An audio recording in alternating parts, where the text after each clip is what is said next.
Hello there. I am Judge Pancho, a second-year computer engineering student of Notre Dame de Jangas University. Do you love sports? Hmm? Yes? Because I really do. I have been in love in my favorite sport, football, since I was a kid. And when I play, especially when I was training to be a goalkeeper, I am frequently injured, but not only but only little scratches.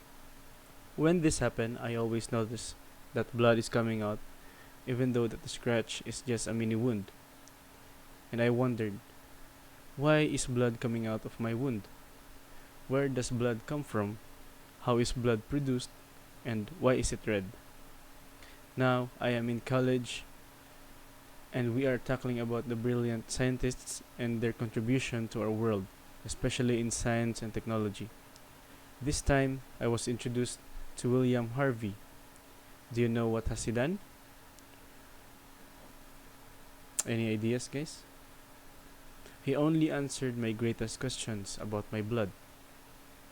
William Harvey through dissection, Harvey was the one to, to first demonstrate that the circulation of blood through the human body is continuous, rather than consisting of different types circulating through the veins and arteries, as had been previously assumed by the ancient Greek physician Galen.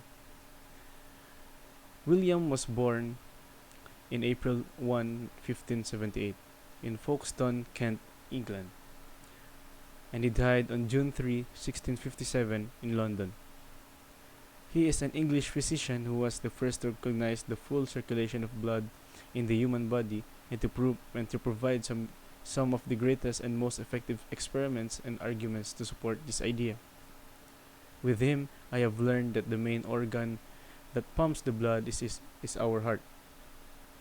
The heart of the heart have a lot of parts, and some of it are the aorta, right ventricle, left ventricle, pulmonary valve, pulmonary artery, and more. With his story, I have been inspired to keep doing the things that I love to do.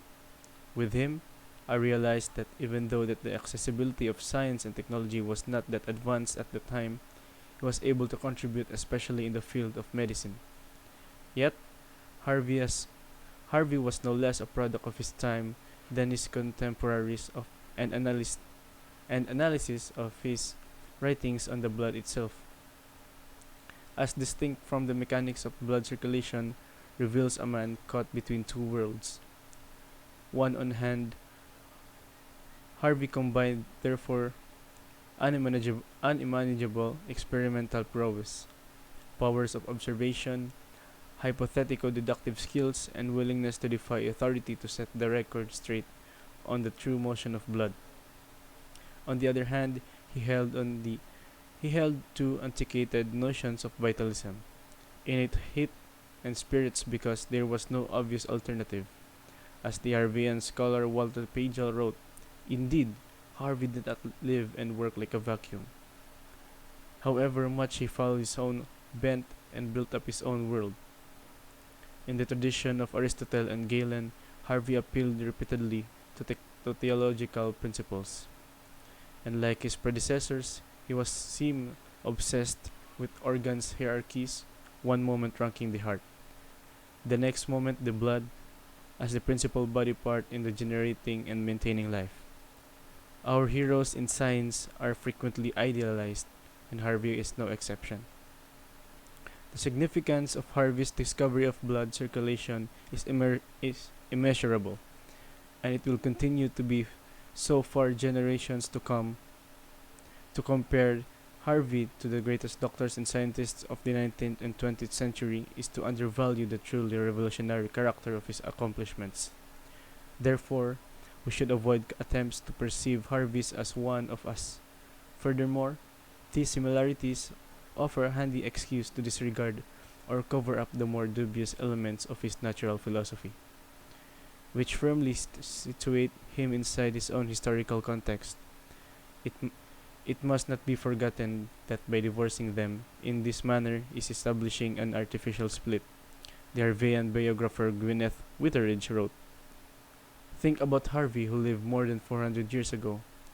At that time there was no power, Travel was done on foot and by horseback, and it would take another 3 conducted countless dissections of human and animal corpses in his London Holmes research room, as well as putting thousands of living animals in his sabble knife. He also had a large medical practice in London that served all socio-economic classes and included such specialties as obstetrics and neurology. During the English Civil War, he was caught between the monarchy and the parliamentarians as a fervent royalist who had sworn fealty to the king. He served as physician extraordinary to kings, first James and then Charles I. Attending to all the royal family's medical requirements, the elderly Harvey retired into exile at his rural home. When Charles I was overthrown, he battled crippling gout all the way to the end. Because of the difficulties Harvey faced during this period, his accomplishments are all the more remarkable. And that is the persuasive speech about William Harvey.